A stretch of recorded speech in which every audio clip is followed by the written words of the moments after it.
Alright, guys, so I watched The Boys Season 5, the first 2 episodes, and the first bit of this is going to be a spoiler-free discussion where I'm just going to talk about my overall first impressions of the new season, and then I'll do a spoilery breakdown of Season 2, or of Episode 2, not both episodes, because, frankly, I can't be bothered. Anyways, I think the season is pretty great so far. I thought that Season 4 was... It was just kind of staying around for too long. At least the show felt like. Where I was like, alright, I feel like we can start wrapping up the whole rivalry between Homelander and Butcher. It's like, alright, I feel like we can start wrapping up all of these characters. Like, as much as I like these shows and as much as I love these characters, it didn't feel like a show that should be sticking around for, 12 seasons or whatever. And so I'm glad that they're ending it now. Like, right when they're at the top, when they're still getting massive viewership, when it's still massively popular. This season feels final, right? It feels dire.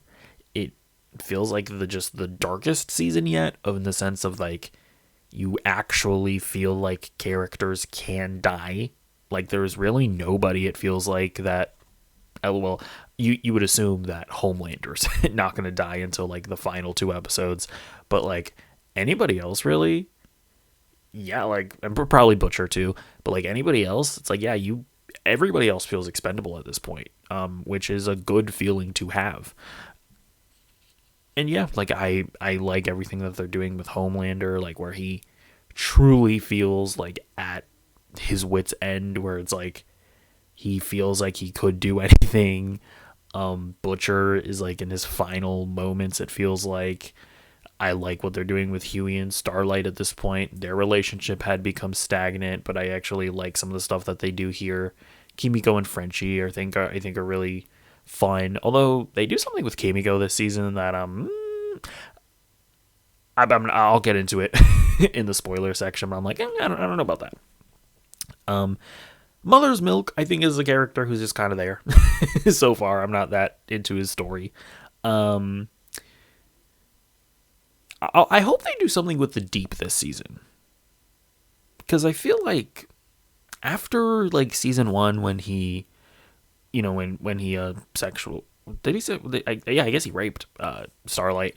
And then they were, like, kind of trying to give him more of a character after that, like, build him back up a bit, and, I don't know, maybe make him have some kind of heroic turn. It kind of felt like they were leaning in that direction, but they've just they've left him in this, like, just douchebag state of being where I'm like, I don't know, I'm not saying they have to make him a good guy or anything, but I just hope they do something interesting with his character, because he's felt very stagnant. For like 3 seasons now.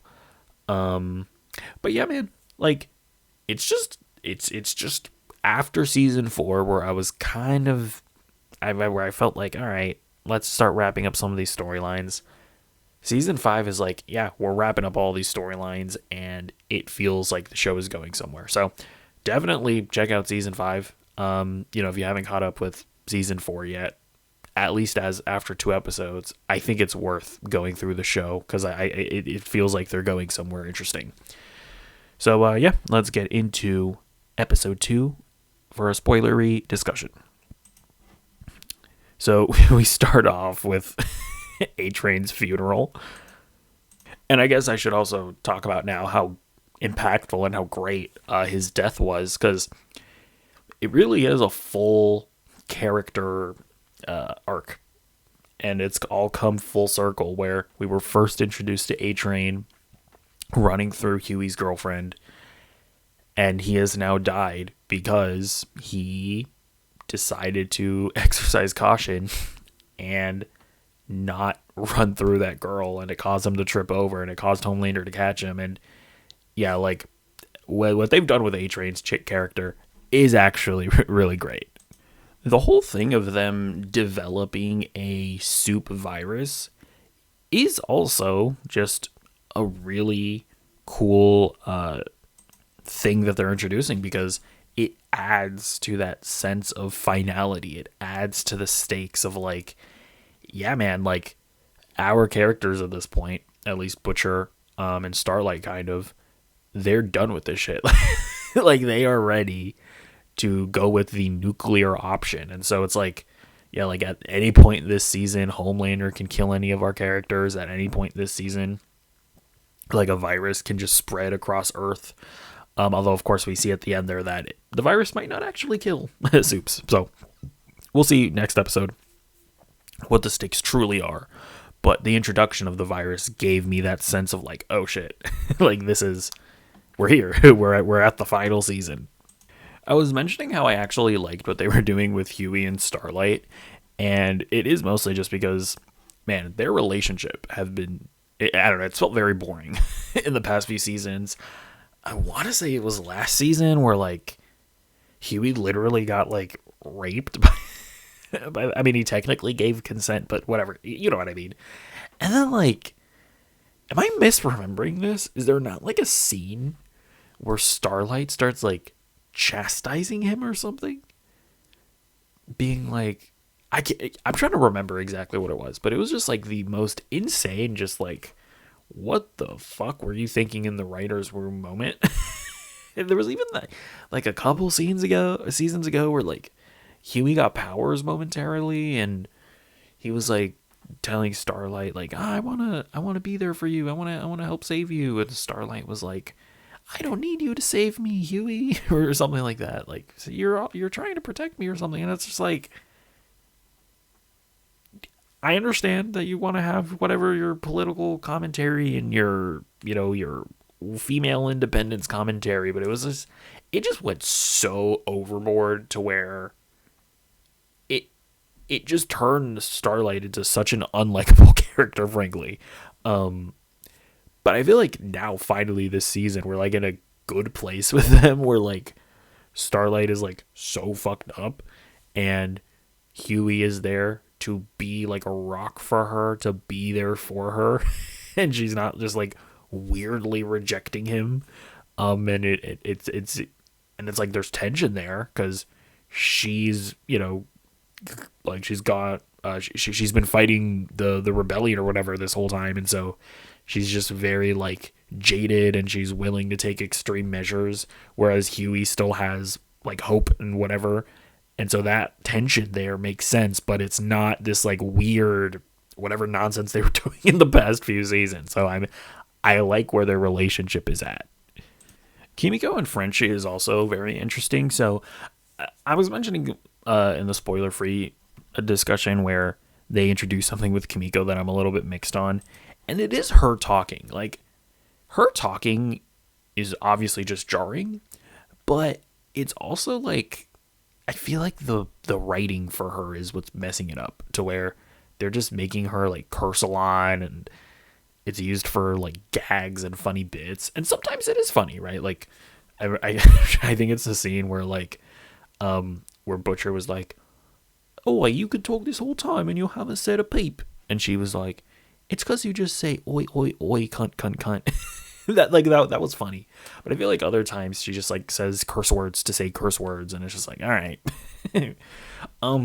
But that the scene with Frenchie was actually very effective, where like she got like the inkling that Frenchie was willing to like use the virus that would kill her, and that like made her silent again, and then they start like signing to each other again.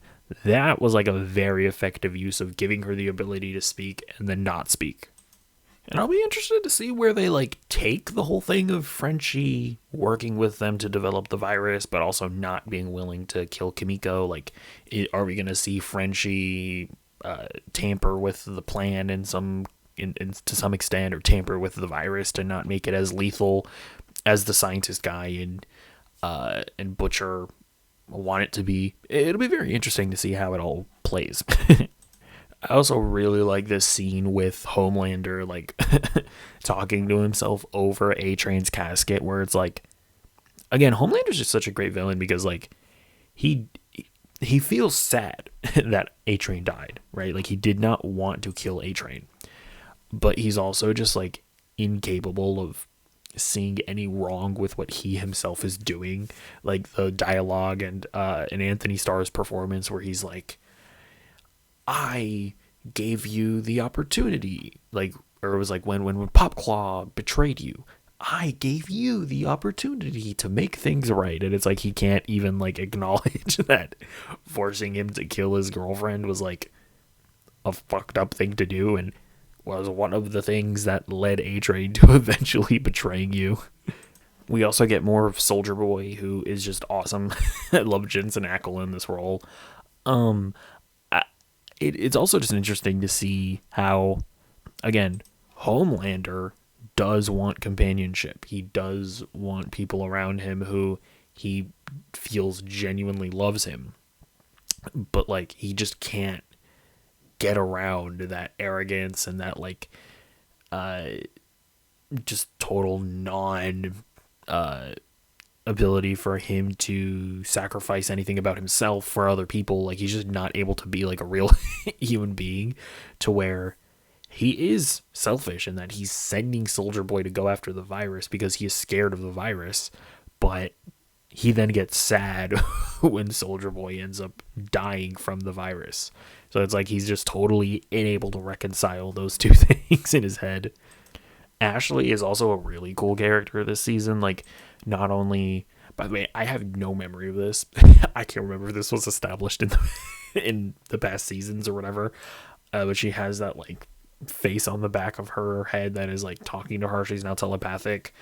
And now she's like the vice president. So all of those things are just really giving the writers things to work with and making her like a super interesting character. And it seems like they are angling her towards taking a more heroic turn, right? She had those conversations with herself about A-Train and how she could have went off with him. So I'm going to be very interested to see where they take Ashley this season. MM's relationship with this character was, I don't know, just kind of like predictable. I feel like immediately we were like, oh, it's a young girl. MM's not going to kill her. He's going to save her. He's going to show her the correct way of things or whatever, and she's going to run off. And, I mean, I'm not going to say I exactly predicted this, but she's going to look back at MM and smile, and he's going to go like, come on, girl. It was this little subplot was just, like, the most predictable thing in the world, I will say. I will say, and I'll just touch on it here, the social commentary this season is, like, not even really social commentary, because you can't even parody what's going on in the real world right now, because this stuff literally is just happening. And it's been very interesting seeing the way that conservatives have like barely attempted to even fight back against the portrayal of ICE and MAGA in The Boys or in Daredevil Born Again, where it's like they can't argue against it. Like they're unable to say, no, we're not doing that. Right? They can't say like, that's an unreasonable, you're unreasonably and uncharitably portraying us. It's like, they're not. By the way, in the case of Daredevil Born Again, that was filmed and written, and by the way, and it's also based off of comic book storylines that happened way before the stuff with ICE started going down. So it's not that Daredevil Born Again is like trying to be and trying to portray ICE and MAGA. Y'all just are comic book villains, and that just is what it is. You can accept that or not, but that is what it is. And yeah, so it's like there isn't really like a big anti-woke backlash to Daredevil Born Again or The Boys season 5, at least that I can see on my social media feeds, because it's just like, what are you even gonna say? you either, it's like you have to like be like like, you can't say that it's not happening. You have to just come out and say, yeah, the way that we're being portrayed there is how we are, and it's a good thing. So it's, like, weird. The most I've seen is just, like, vaguely saying that they're doing political commentary and then saying that they shouldn't be doing political commentary, which is just, like, so stupid, especially with The Boys. Like, that's what the show is. And by the way, you can't even say that this season is exclusively going after conservative, because there was a line in the season where it was like, the Obamas are talking to you and working with you, Homelander. So clearly, like The Boys, it's not. People treat The Boys like it's pro-conservative and anti-democrat. That's not really what the show has ever been. it really feels more so like Eric Kripke, the showrunner. I just think he hates the establishment. Because if you look throughout the entire shows, anytime they talk about people in power, it's in a negative light, and they criticize people in power. But anytime, and don't get me wrong, a lot of that is aimed at the conservative establishment for sure. But anytime they talk about like a regular civilian Homelander supporter or a regular civilian Starlighter supporter, those storylines are always treated with like respect and empathy. Like a really good example is MM's daughter's stepdad. That guy was portrayed as a good father, a good stepfather.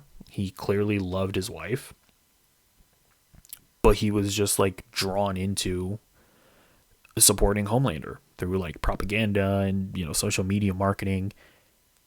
And he wasn't portrayed as like a bad guy. So I've always thought the notion that like, oh, the boys just hates conservatives, like that was always a nonsense narrative that conservatives tried to spread because they're, I don't know, stupid. The bit with this rock guy, it was funny. There wasn't much to it in terms of like adding to the story or anything, but like, yeah, the whole bit of them trying to figure out how to kill him. You know what? It actually it felt like that first season when they were trying to kill Translucent. And it was kind of what I thought that the show was going to end up being, which was the boys, like, I thought that this show was going to be about the boys trying to come up with clever ways to kill superheroes.